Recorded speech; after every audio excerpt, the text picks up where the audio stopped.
The views and opinions of the hosts and guests are their own and do not necessarily reflect the views of the management and staff of Guardian Radio.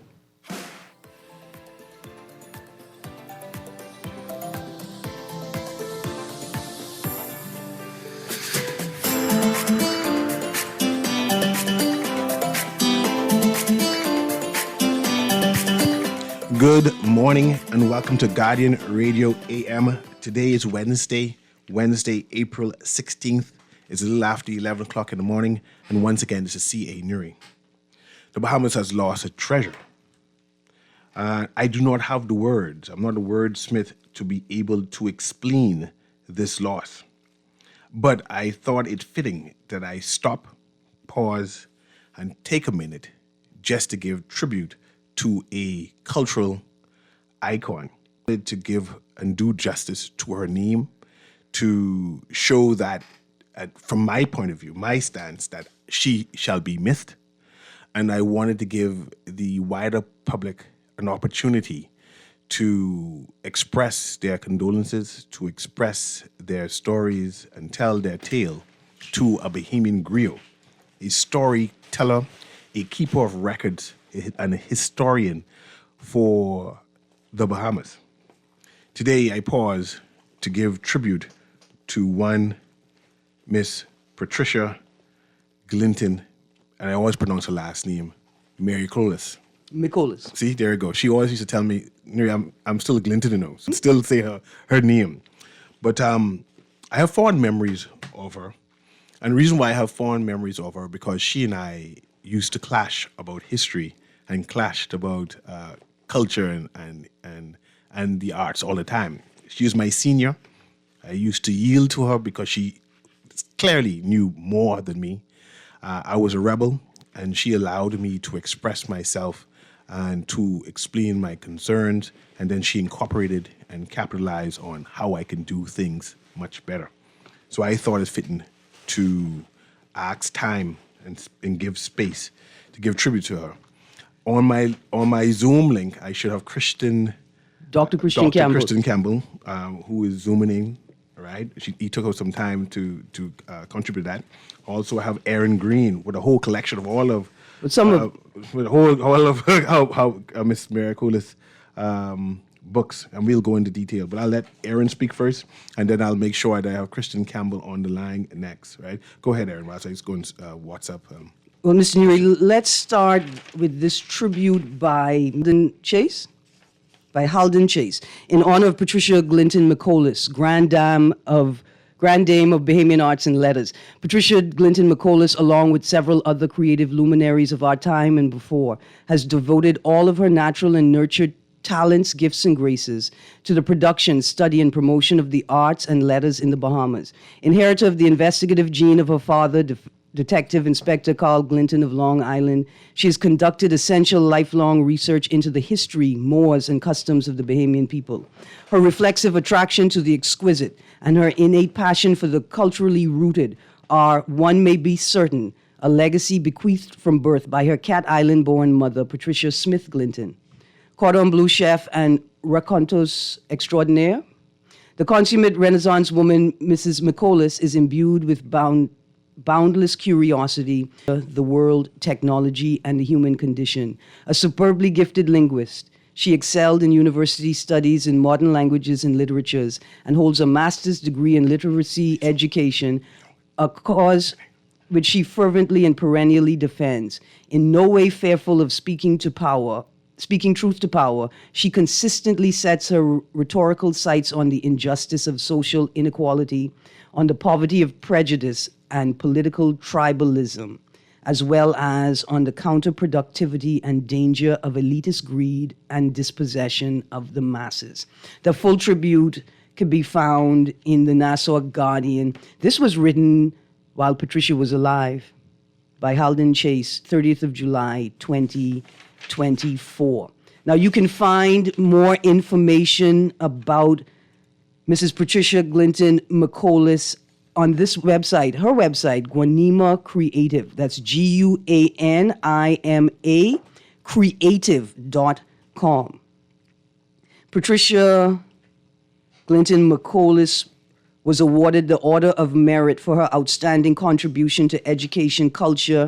She was born on Cat Island, Bahamas, and was educated at the University of the West Indies and the University of Miami. She was employed as an administrator at the College of the Bahamas, where she has also been a lecturer and academic dean. She was the first woman to present the Sir Lyndon Pindling Memorial Lecture, the first winner of the Bahamas Cacique Award for Writing, and in 1998 received the Silver Jubilee of Independence Medal for Literature. Her poetry has appeared in various journals, and she is included in the Anthology of Caribbean Poetry published by the Government of Guyana. Her poetry collection, Chasing Light, was a finalist in the 2012 International Proverse Prize competition sponsored by Proverse Publishing Hong Kong. She co-founded the Bahamas Association for Cultural Studies and has edited its journal, Yinna. In 2015, the School of English Studies, the University of the Bahamas, presented her with a Lifetime Achievement Award for contributions to culture and literature. At the invitation of the university on November 10, 2016, at the institution's Charter Day ceremony, she presented her original poem, All Hail Our University. She was the first woman and second person to present the Keva M. Bethel Distinguished Lecture at the College of the Bahamas, now UB. She has written and directed 6 television historical documentaries for the Bahamas National Trust. She has written several academic papers and published a monograph on Bahamian folktales. Glinton McColis is married to Nico McColis and has 1 son. Glinton McColis's earliest publications is her story, The Gallin Wife, which is included in the Penguin anthology under the Storyteller's Spell. Since then, she's written numerous papers and articles on Bahamian history, art, and culture, and 19 books, including 2 books of short stories, a novel, and 3 volumes of poetry, several histories, and works of satire. She did numerous essays on Bahamian artists appearing in the catalogs for local and international exhibitions and other publications.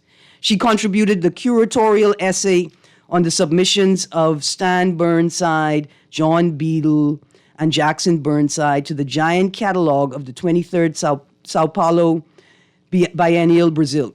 Most recently, she wrote the curatorial essay, it's in 2011, for Chantal Bethel's stellar exhibition, Potomitan, which was published in the book. A monograph on Bahamian folktales is published in the Encontro series of the Inter-American Development Bank Cultural Center, Washington, D.C.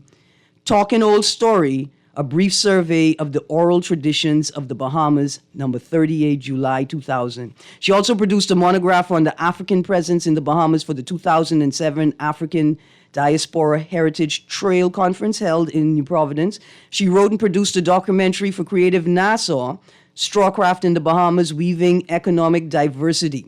She's lectured and given papers and read her literary work at home and abroad.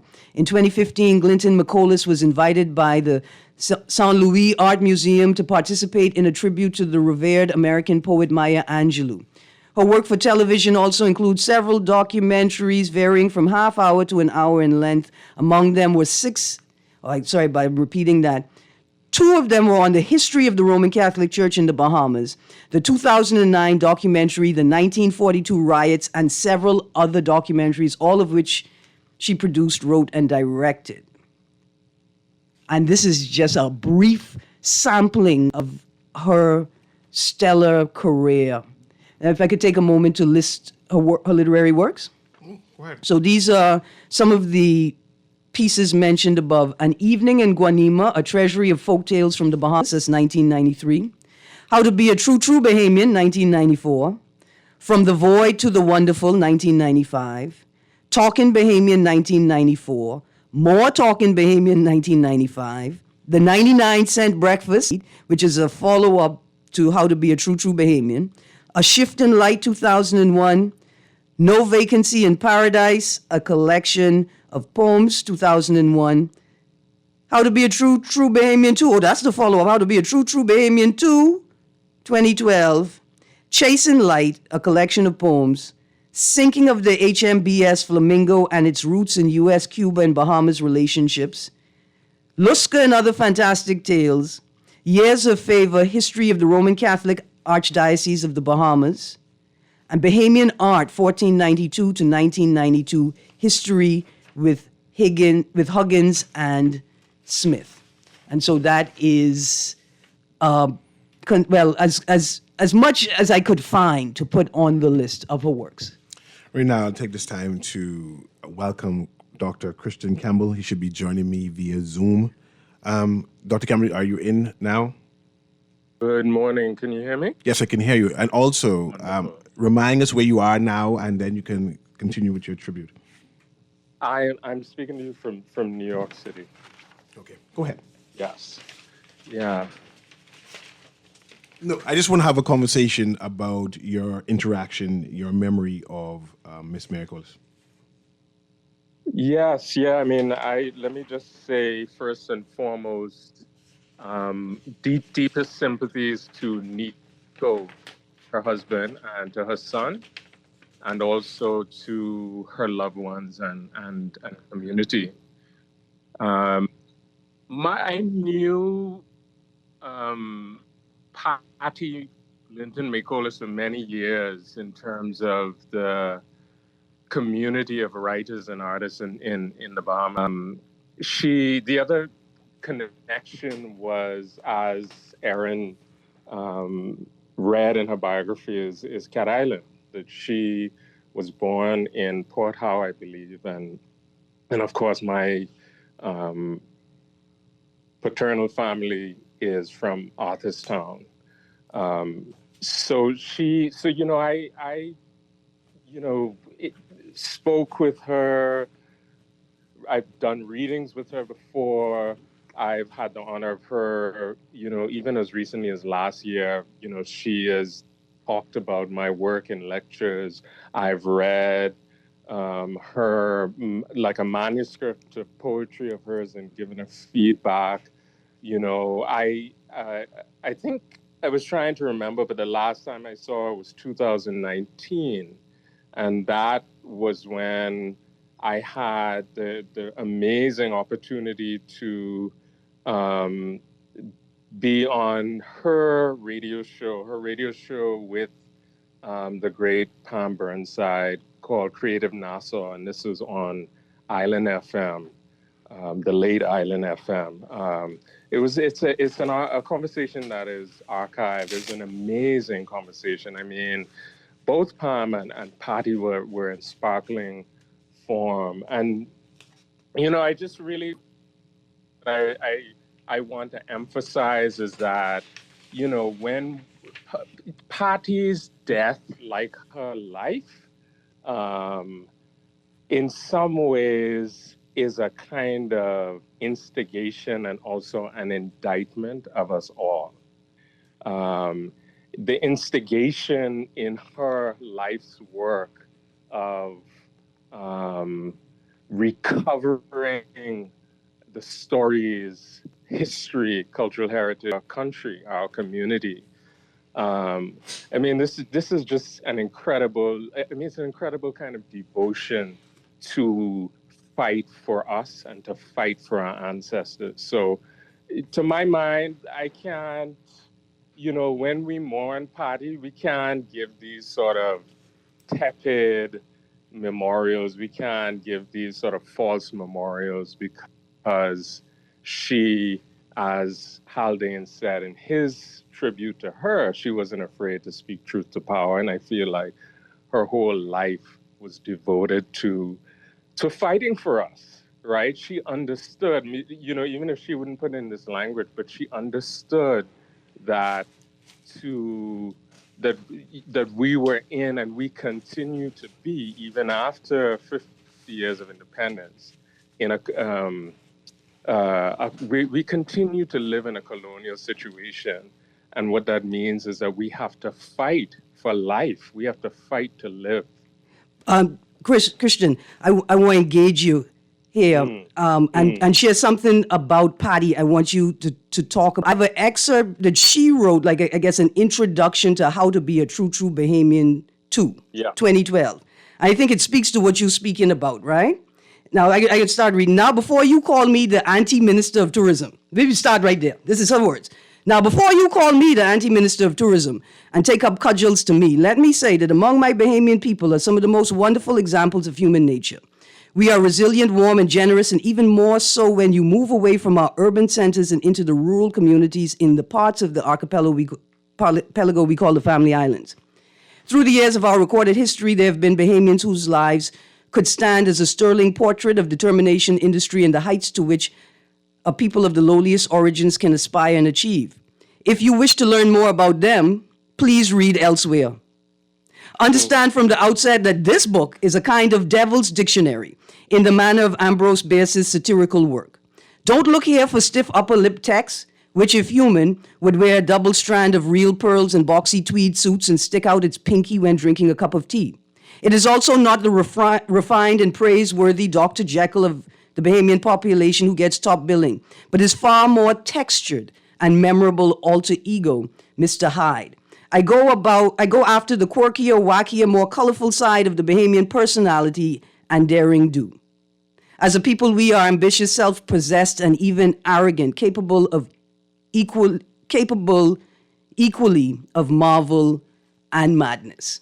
So for prepping for the day show, I would want to play one song, Christian, called Big Daddy by Johnny Cake, right? To play it right after I read that piece, because I think that Patricia Glinton McCollis would appreciate the tongue-in-cheek, would appreciate the irreverence, right? Yes. The rude realness of us and why it's so important to share those parts. But I say, you know what, Erin? Be easy, because it's the day before Good Friday. The people then may get upset, right? And as you were speaking, I remember that I just read that she contributed greatly to a piece of work about Jackson Burnside. Yes. And at the funeral of Mrs. Albury, Judge Cheryl Albury's mother, close family friend, I went in black shirt, black pants, and Jackson Burnside stopped me at the church door and said, "Hey, what happened to your tie?" I said, "Well, I wanted to be, I didn't want to be main character energy, And he said, he sucked his, he said, "Girl, you be who you is, not who you ain't," because Mrs. Albury would not have cared. In fact, she would have celebrated you. And that's who Patty was too. Yeah. Speak to that which people don't expect from her, but those of us who were lucky enough to know her in that way were empowered by it. Yeah. No, I mean, I think that's a wonderful point, Aaron, that, that Patty she was known as a satirist, right? That she had this, she was this kind of, as, Haldane talks about her in this kind of dignified man. This dignified kind of grande dame of Bahamian arts and letters, but she had a wicked sense of humor. And, that's a wonderful thing to think about, and to think about, her practice and her way of being, that laughter, that she was able to tap into laughter as critique, but also sort of laughter as this sense of life-giving joy, and laughter as this sense of almost endurance in Bahamian life. And it's good to think about her own laughter, even as the whole country is grieving her, because really, we can't emphasize enough what a massive loss this is. Her loss is a massive loss for the Bahamas, and like I continue to say, that it is, it is an indictment, and it's an indictment of a certain kind of neocolonial philosophy that has dominated us for centuries, and that, like you say in there, the laughter, there's something about the kind of satire and laughter in her work is the laughter of our survival. That, when we think about it, despite the illusions of paradise, that we have to sort of celebrate that we have endured and survived, since that, the violence of Columbus, sticking that flag, into the sand, which is also the violence of the murder of our indigenous ancestors as well, and the violence of slavery, right? That there's a kind of profound ethics of her devotion to to the fight for us. And for me, the indictment and instigation is also a question that has to be raised for every Bahamian. Is well, what are you going to do now? I You want to. know I want to. that she was, you know, this kind of primary caretaker of our heritage. So what are we going to do now? And Dr. Campbell, I wanted to capitalize on that and actually ask you a question. Mm. You mentioned that it's a loss of her voice in the fight. Yes, She was a the proponent, libraries of her knowledge, just like five libraries. and she was a proponent of the Bahamian voice, of our personal orange economy, right? And with her transition, who now echoes her voice and what we should be doing as people in the arts, creatives. If it's not that her voice has been silenced, right? Is No, what should we be doing? Where's her choir, her voice? wait, say that again. Sorry. What should we be doing to put forward her voice and her chorus? How shall we memorialize her? How shall we entrench her? How should we commemorate her? That's Yeah. a wonderful question. I think you know, one obvious thing is read her work. Read her work. You know, I mean, for me, really, you know, she was so, you know, she was a polyglot in terms of language, but she also crossed so many different genres, whether it's, you know, folklore, poetry, fiction, criticism, satire. You know, she wrote speeches, so many things, drama. For me, I'm really just been thinking about and going back to her criticism, her lectures, but also her folklore. Her folklore is so significant. And I think the folklore and, you know, that book, An Evening in Guanima, you know, by the work. She was also, her and Nico also have a press publishing books. So not only was she, you know, this kind of writer moving across many different genres and disciplines, but she was also, you know, she also created space for others, you know, by the Bahamas Association for Cultural Studies that she founded, you know, conferences, symposia, readings. She created space. Whether we know it or not, we are benefiting from this incredible work. And I think that the beginning, the way to mourn her is to read. I mean, I say start with An Evening in Guanima, because that's a book that I think is really, you know, it's a book of folklore, of old story, and it's a generational conversation. Children can read it, elders, all of us can read it. I think the other thing is she would, she might, one way to mourn her is by doing our own individual research into Bahamian history. To each of us find an aspect of Bahamian history that you are curious about, and go and find a book. Go to the archives, go find a book wherever you are. Go to a library and read up on it to try to learn more. Because I think one of the things for Patty and all of us writers is that, you know, we are struggling with a kind of dominant narrative of Bahamian history that needs correcting and revising. The Bahamian history that's taught in high school, that we learn, is so incredibly sanitized and neo-colonial, and we need to do our work individually and collectively to correct, widen, complicate this. Also, let me pause to have that caller engage us. Go ahead, caller. Can you hear us? Newry, hey, Miss Green, and to the professor, you know, I know that lady would, over the years, I would have not expect, I would have liked if someone would have had a clip in the producer or something, just to let the people who might not, who is this lady they talking about? I think I remember her, and she always was pleasant. She came on the talk shows over the years. I trying to figure out to myself, not what's the difference, because they're two different people. The work what Dr. Gail Sanders used to be doing, it feels to me like it's similar what this lady was doing. I know she have books, right? I don't know if she have an audio, have any of the books in audio, because I still love her voice.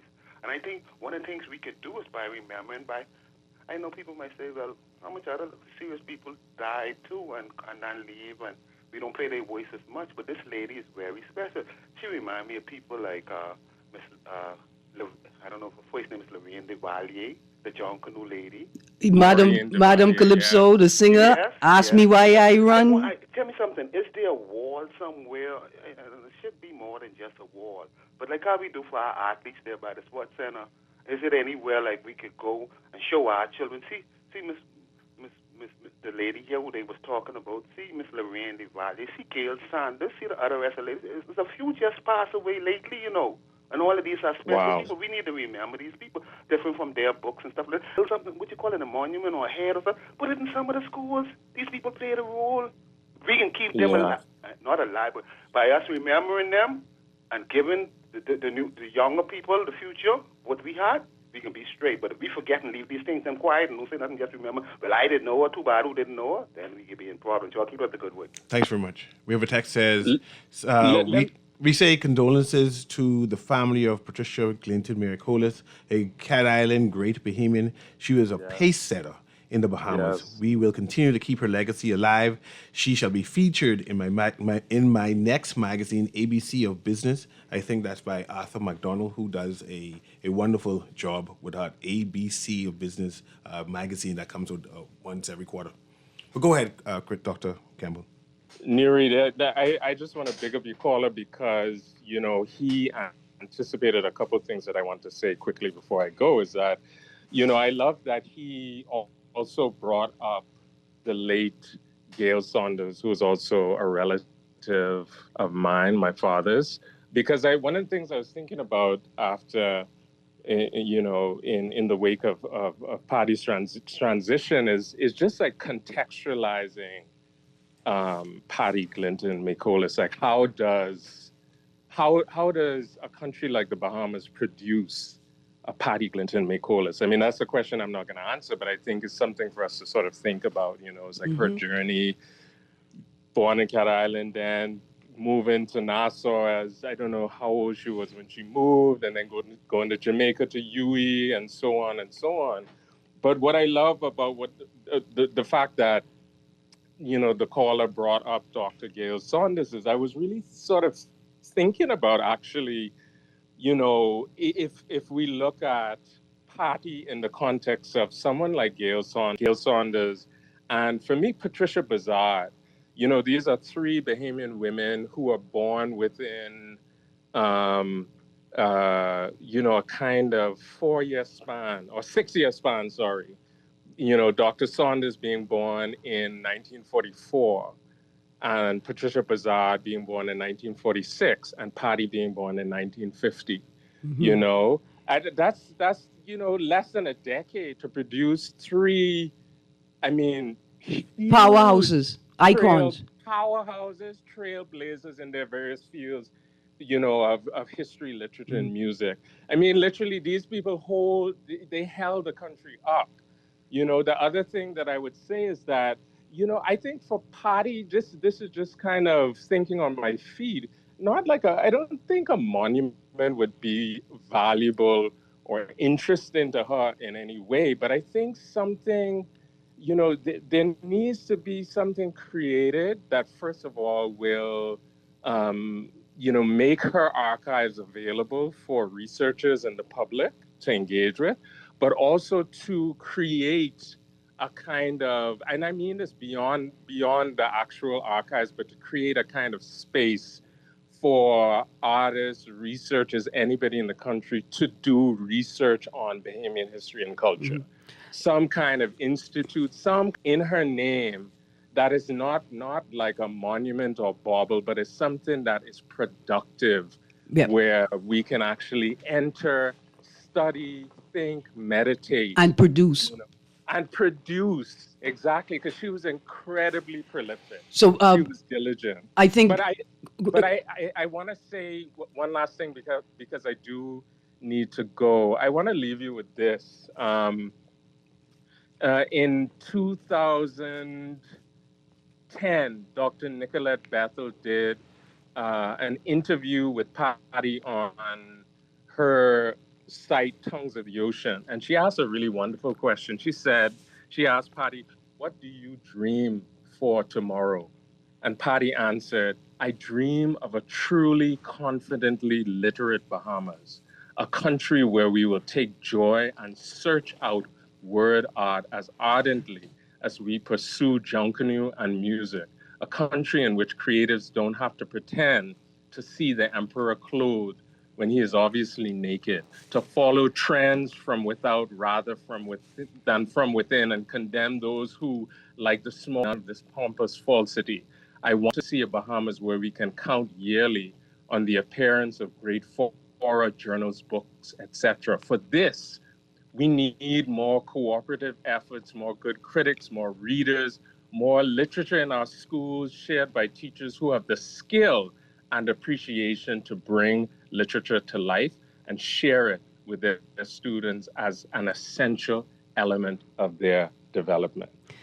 That's her vision for the Bahamas. Dr. Campbell, and you just spoke it to life. As we embark on the journey to create the creative arts and performing school, I think that this mechanism, this space can be created within there that creates a space as a depository or repository to hold her documents, her books, her work, to provide access to it. But not just to provide access to it like for research, but to provide access to it as content, as context, as tools, right? For people to expand what creative arts are and what performance looks like in the Bahamas. Her imagination of a fully literate Bahamian populace who can understand and navigate the world around them, who can create joy with humor out of nothing. I think campus would be a perfect space for a school or a unit or a program that results in an alternate performance piece that combines or mashes up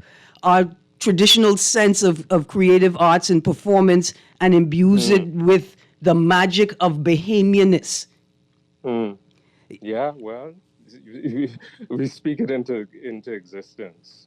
But I thank you for allowing me this time to speak about a cultural icon, and blessings to all. Thank you very much. That's Dr. Christian Campbell. This is Guardian Radio AM with C.A. Newry doing a tribute to Patricia Glinton. Patricia Glinton McColas. Micolas? Micolas. Micolas? No, Micolas. Micolas? No, Micolas. It's Micolas. Okay. I like that. It's Micolas. Micolas. No, it's Micolas. Okay. Patricia Glinton Micolas. I mean, if you don't want to call it by the right name, that's on you. I'm trying to burn. Who said Say Micolas. Micolas. No, say Micolas. Okay, let me listen. Guardian Radio AM, we'll be right back. Micolas.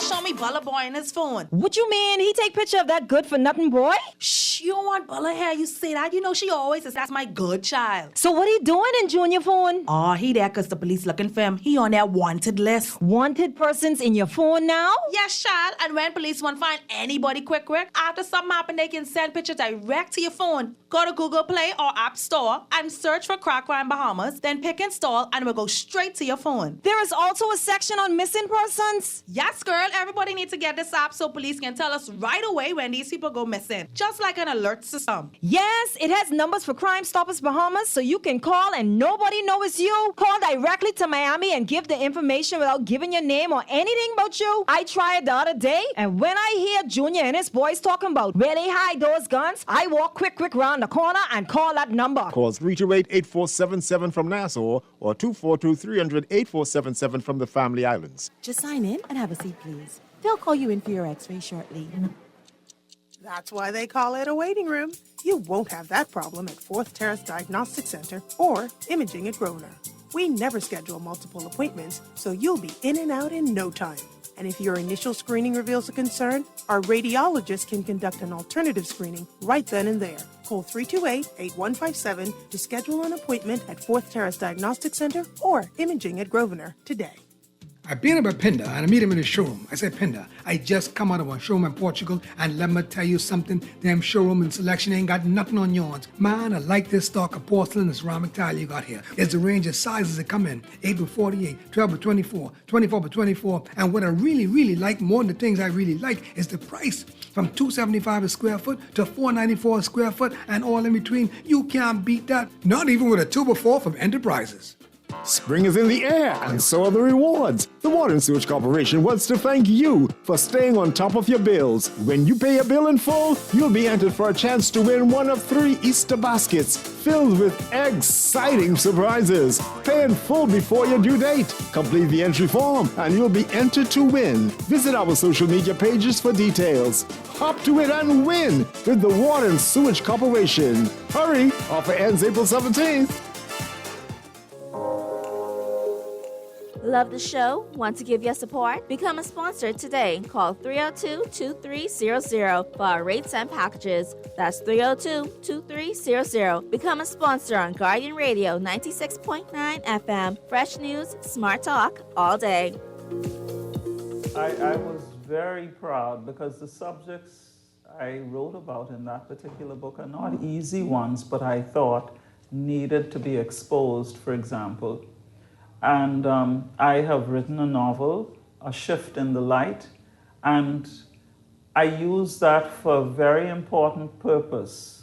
It is a novel. Most people think that I'm writing a history of myself, but only partially you have, is it autobiographical, because, for example, I do not have 3 children and all of that, but it encapsulates a lot of the history of this country and a lot of the traditions, for example, and I thought I put these things down because many of them are being lost to us. What concerns you about the present-day Bahamas Party?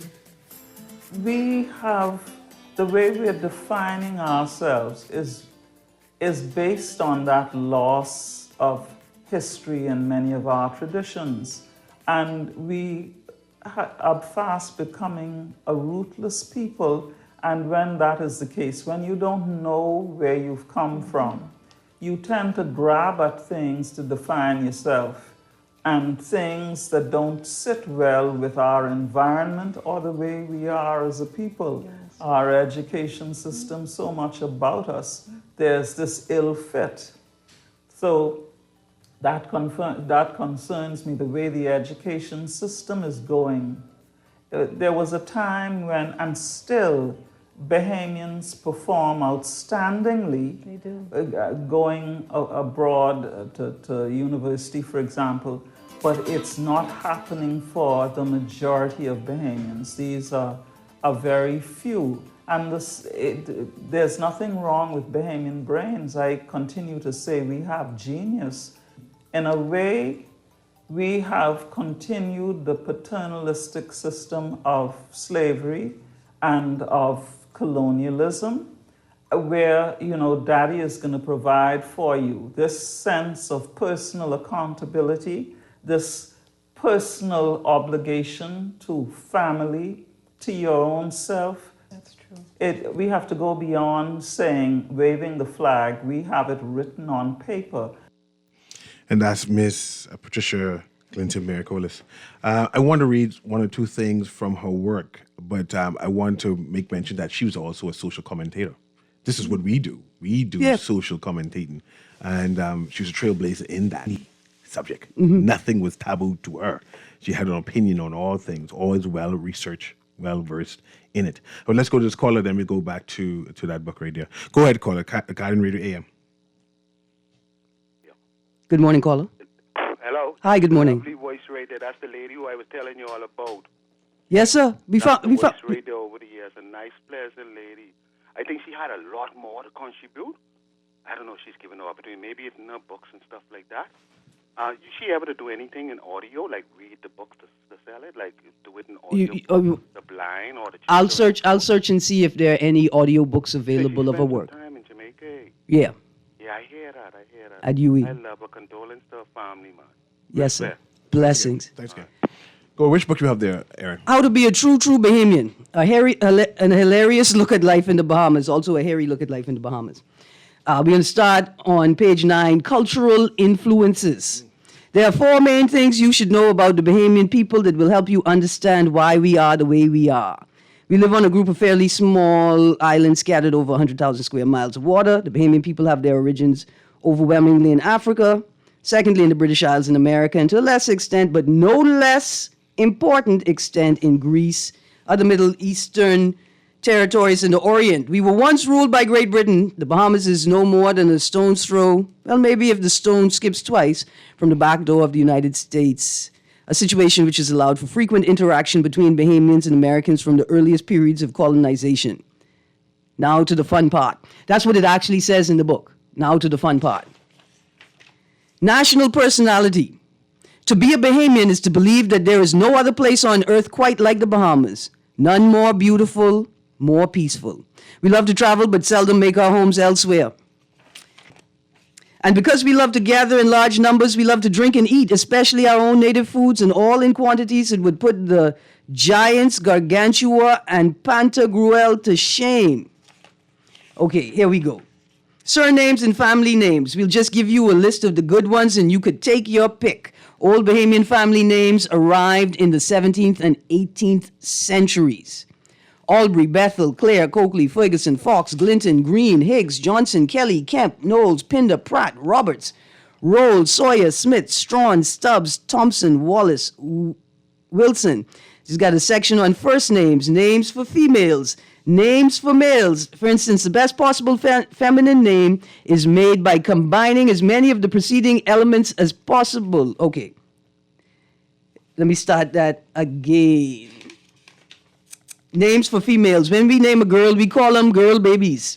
In these modern times, it is de rigueur to include the following prefixes: la, de, or di. Suffixes: ae, kira, mika, mika, neek, nika, tika, tishka, nisha, tisha, et, and essa.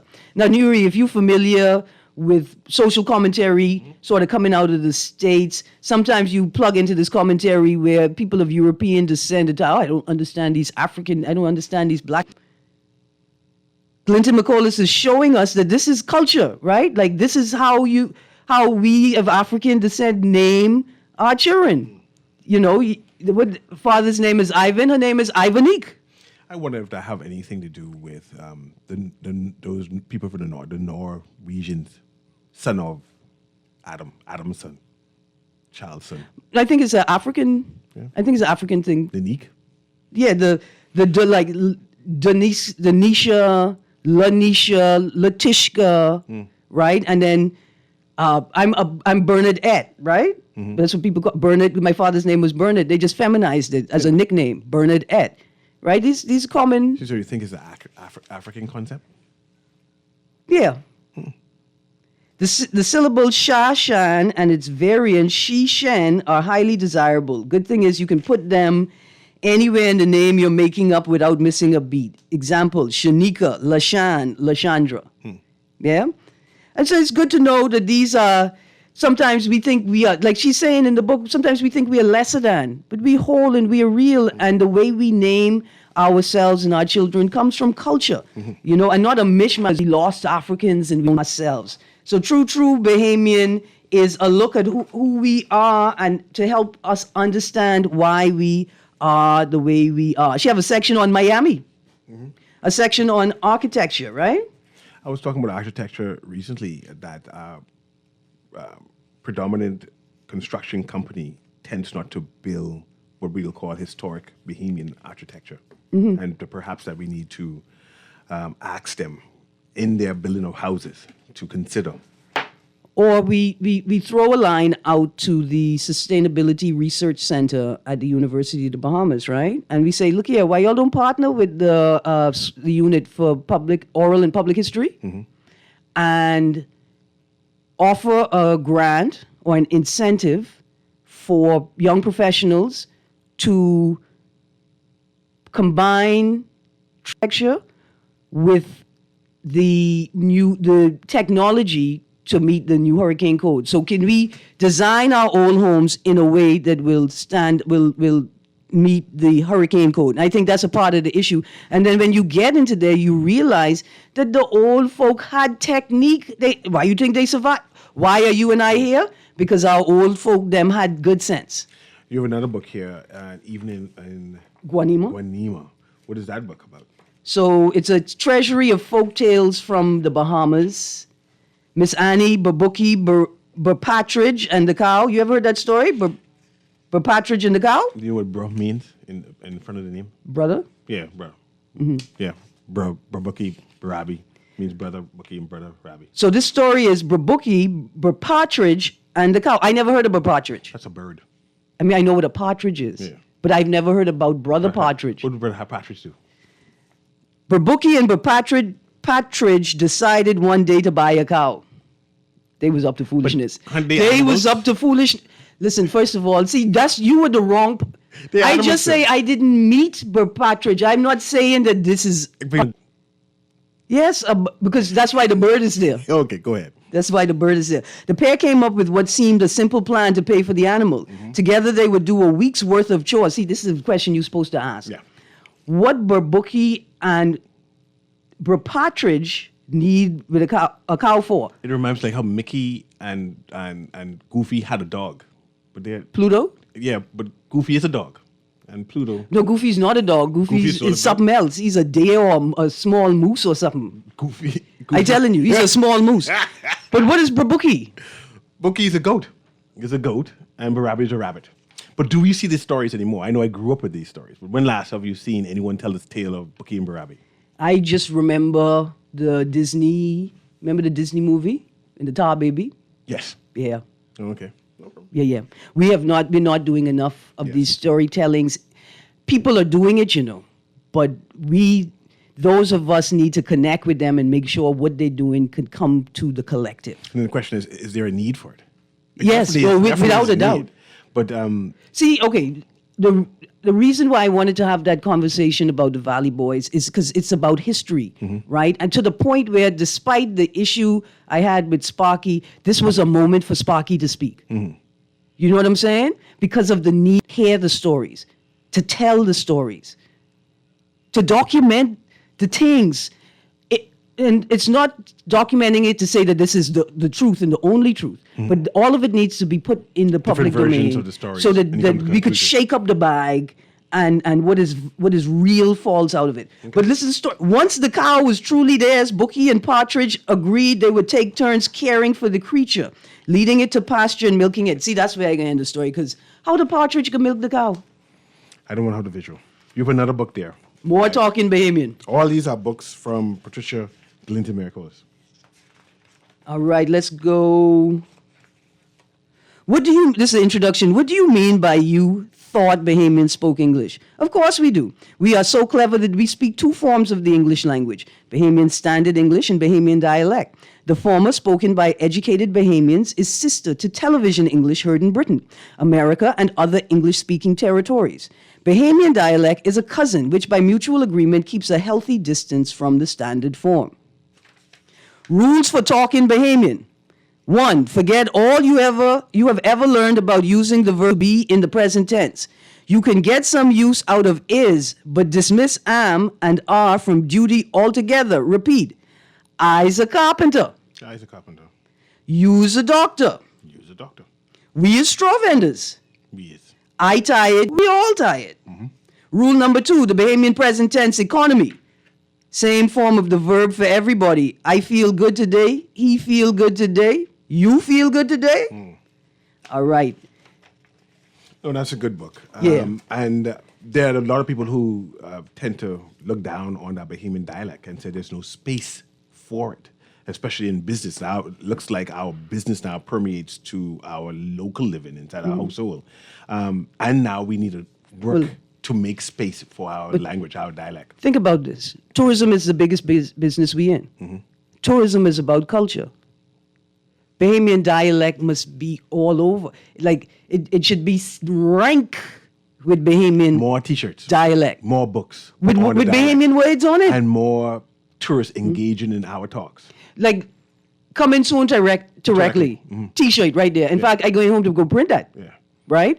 And so, absolutely, we got to celebrate Bahamian dialect. And when I speak it, like I recognize, I must grow up in the Queen's house. Yeah, I mean, and we also must realize that Family Island dialect is different from Nassau dialect. And then dialect changes across the archipelago, and accents, and how people sound. So how the words sound, like Harbour Island. They say Arbor Island. Arbor Island. Right? And Abaco, they say Habaco. They add the H. Okay. So also on the list, we've got Patricia Glinton McCollis, Luska, and Other Fantastic Tales. And why I want to mention this one just before we go is because... That's the most recent one, eh? Yeah.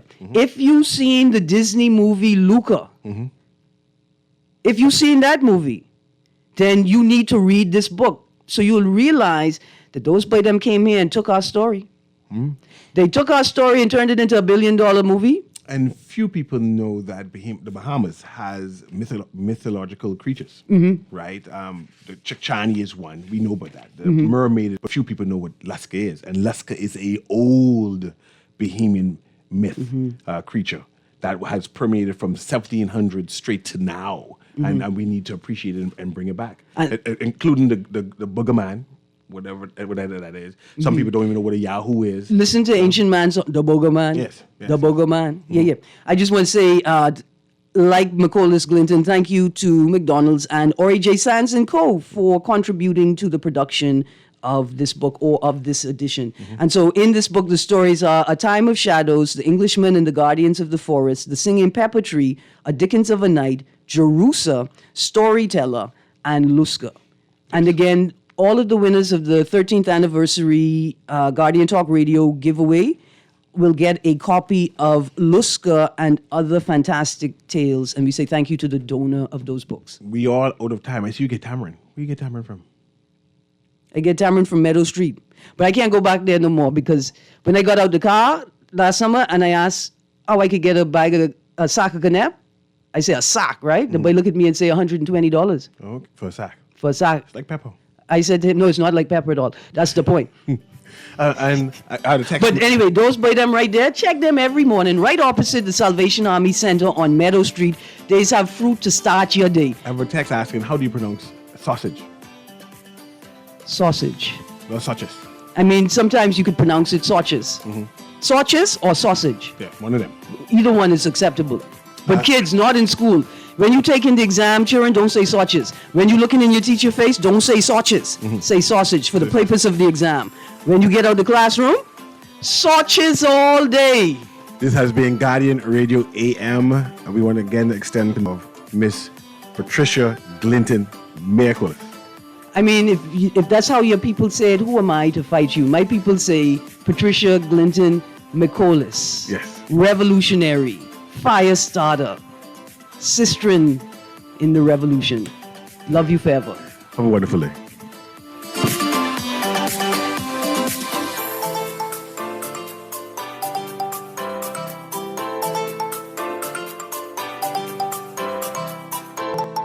This is Guardian Radio 96.9 FM, streaming on GuardianTalkRadio.com and the Guardian Radio app, Nassau, Bahamas.